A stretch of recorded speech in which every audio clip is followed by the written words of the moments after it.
Doing what is hard now will make life easier later. Doing what is easy now will make life harder later.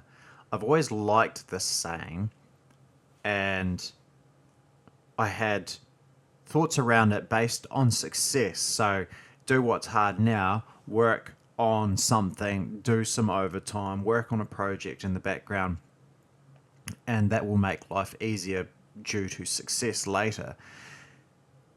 So that was my initial thoughts around this saying when I first heard it. Again, I've always liked it, but it was almost a surface opinion that I had about this.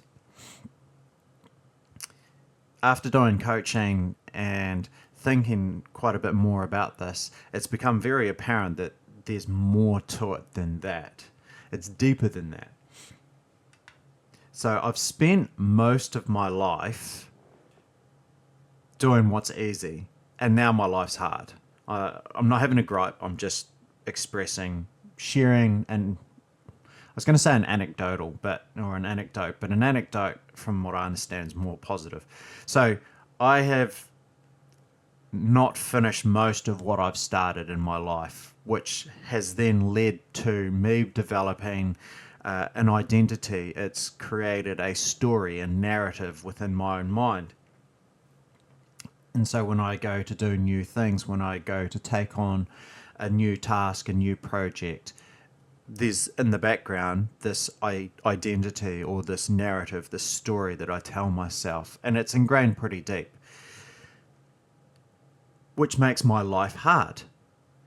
Because what happens is that I actually get a psychological reward when I don't finish something. I can say, see, I told you so, because I didn't finish it. When I fail, when I stop doing something, when I bail on doing a project, I actually get a psychological reward of, see, I told you so, that's just who you are, which is not beneficial. And that's developed by constantly not doing things or constantly taking the easy path and not sticking at what's hard at the time. So in summary, what's actually making life hard is the fact that I've always taken the easy path, or I've started to do hard things, but then I've stopped, right? I gave up. So I took the easy path essentially.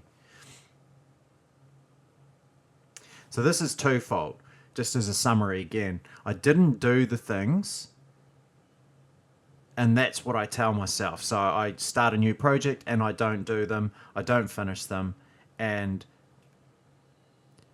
I've got that narrative, I've got that identity that is constantly nagging at me. So I'll start doing something. It's okay at the start because I'm motivated, I'm encouraged, I want to do it, I push through, and then it starts getting tough, and then discipline starts kicking in. And because I've got this narrative, it backfires. That narrative works against me. It erodes my discipline. It erodes my drive and desire to want to keep pushing forward with these new projects that I'm doing, or whatever it is that I'm trying to do that's hard, that's requiring discipline at the time, right? It can just be even like going to the gym or wanting to go to the gym multiple times a week. I go to the gym at least once a week, but if I want to go multiple times, I struggle to get the discipline to go multiple times. So that's the first part, and then the second part, as I mentioned, is that I have actually a psychological reward in my mind, or I have started to move away from that, which is thankfully awesome. However, yeah, back in the past, I would then reward myself. See, I told you so. And it's a small reward, but it's still what's called a psychological reward. You are right. I am right. I am right that I can't do this. I am right that this was just a silly idea. I am right that I'm a failure, essentially. So yeah, twofold on how doing what's easy makes life hard later. So then if we flip it, If we flip it and look at it from the perspective, if we do things hard and it makes life easier later, essentially it's that when we do hard things and stick at the hard things from a younger age, we build an identity around, we finish tasks, we build habits, we build what's called neurological pathways, but we build an identity essentially around the fact that we finish what we start. We do these hard tasks. We build discipline.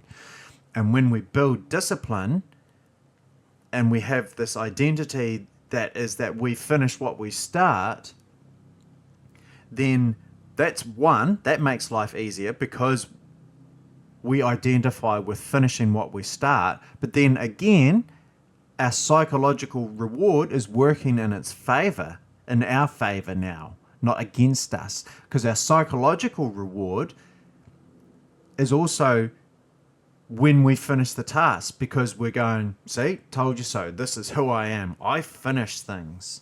And so it's really powerful. It's really, really powerful.